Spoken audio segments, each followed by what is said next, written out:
আসসালামু আলাইকুম ওয়া রাহমাতুল্লাহি ওয়া বারাকাতুহু। সুপ্রিয় দর্শক মণ্ডলী, আশা করি আপনারা সকলে ভালো আছেন। আমিও আলহামদুলিল্লাহ অনেক ভালো আছি। আজকে আমি যে বিষয়টি নিয়ে আলোচনা করব সেটি হচ্ছে মাইক্রোসফট পাওয়ার পয়েন্টের ডিজাইনে পেজের যে ডিজাইনগুলো আছে এই ডিজাইনগুলো নিয়ে। আমরা এই ডিজাইনগুলো যে কোনো পেজে যে কোনো স্লাইডে ব্যবহার করতে পারবো। এটা আপনারা দেখতে পাচ্ছেন, যেখানে ক্লিক দিবেন সেরকমই হয়ে যাবে। ব্যাস। এছাড়াও আমরা এই ডিজাইনগুলো ছাড়াও আমাদের পেজগুলোকে কিভাবে আমরা আকর্ষণীয় করে গড়ে তুলব সেই পদ্ধতি আজকে আমি শেখানোর বা দেখানোর চেষ্টা করব ইনশাআল্লাহ।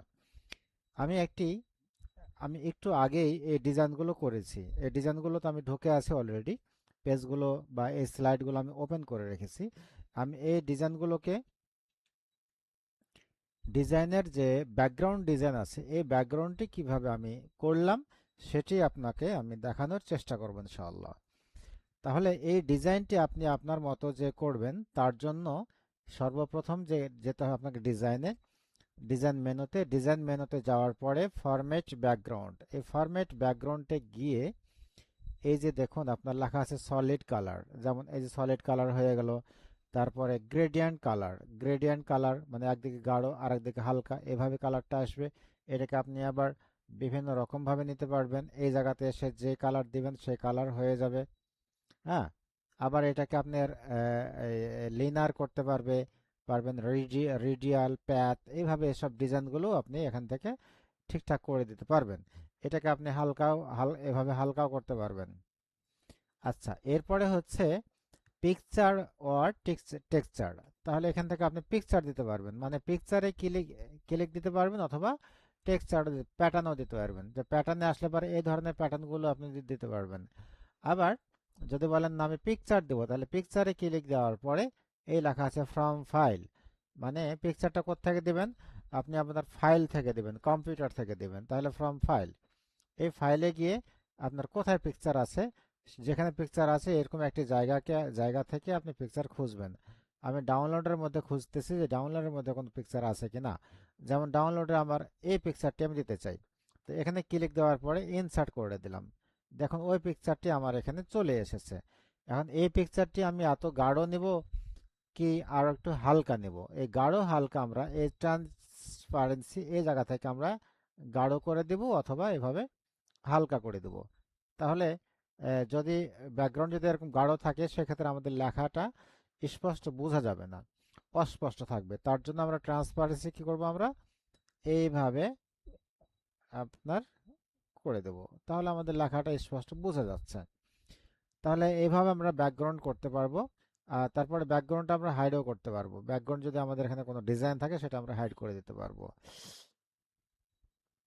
তো এই হচ্ছে মূলত ফরম্যাট ব্যাকগ্রাউন্ড। এখন এটা আমরা কি করব, অ্যাপ্লাই ওয়াল যদি করি তাহলে প্রতিটি স্লাইডে আমাদের এই ডিজাইনটি চলে যাবে। আবার যদি বলি না দরকার নাই, আমরা অ্যাপ্লাই করব না, সেক্ষেত্রে আরও একটা পেজে, এটা আমাদের কাজ শেষ, বাসা আর কিছু দরকার নাই, এখানে কোথাও ক্লিক দিবেন না। আরও একটা পেজে গেলাম, এখানে এসে আমরা এই ব্যাকগ্রাউন্ডটি চেঞ্জ করব। তাহলে কোথায় যাব, ডিজাইন, তারপরে ফরম্যাট ব্যাকগ্রাউন্ড। এখানে এসে আমরা হয়তো সলিড কালার দেব। সলিড কালারটি আবার কোন কালার দেব সেটাও আপনি এখান থেকে চুজ করে দিতে পারেন। আচ্ছা, আবার কি বললাম, গ্রেডিয়েন্ট কালারগুলো দিতে পারবেন, পিকচার দিতে পারবেন, টেক্সচার দিতে পারবেন, প্যাটার্ন দিতে পারবেন, ইত্যাদি ইত্যাদি কালার দিতে পারবেন। প্রতিটা টেক্সচার বা প্রতিটা প্যাটার্ন এভাবে আপনি কালারকেও কম বেশি করতে পারবেন। এখান থেকে আপনি ডিজাইন পরিবর্তনও করে দিতে পারবেন। হ্যাঁ, তাহলে আমরা এভাবে আমাদের কাজগুলো এবং ব্যাকগ্রাউন্ডগুলোকে সুন্দরভাবে ডিজাইনগুলোকে করতে পারবো ইনশাআল্লাহ। আর তাহলে এখানে আমি একটা ব্যাকগ্রাউন্ড চেঞ্জ করে দেখাই ছবি দিয়ে। এখানে ফাইলে ক্লিক দিবেন। ফাইলে ক্লিক দেওয়ার পরে একবারে নিচে চলে আসবেন, বা আপনার যেখানে ব্যাকগ্রাউন্ড আছে, সুন্দর সুন্দর ব্যাকগ্রাউন্ড যেখানে আপনার থাকবে কম্পিউটারের, সেই জায়গা থেকে আপনি ব্যাকগ্রাউন্ডটা নেবেন। আমি যদি এই ডিজাইনটা নিতে চাই তাহলে ডিজাইনের উপর ক্লিক দেওয়ার পরে ইনসার্টে ক্লিক দিলাম। দেখুন ওই ডিজাইনটি এই জায়গাতে চলে এসেছে। একে আমরা একটু হালকা করে দিই, এইভাবে হালকা করব, অথবা এভাবে বাড়াই দেব। যদি বাড়াই দিই তাও হবে। হ্যাঁ, তাহলে আমাকে এই লেখাটা একটু ছোট করতে হবে হালকা। আচ্ছা, একটু হালকা ছোট করে দিলাম। হোমে আসি, হোমে এসে আমরা একটু ছোট করে দিলাম। ওকে, ফাইন।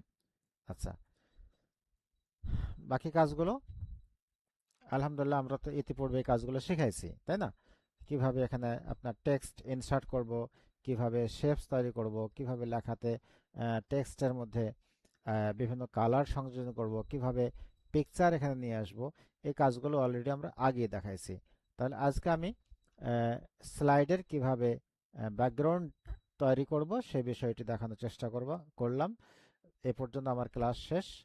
আপনারা যারা এখন পর্যন্ত আমাদের এই চ্যানেলটি সাবস্ক্রাইব করেননি, আপনারা দয়া করে আমাদের চ্যানেলটি সাবস্ক্রাইব করে দেবেন।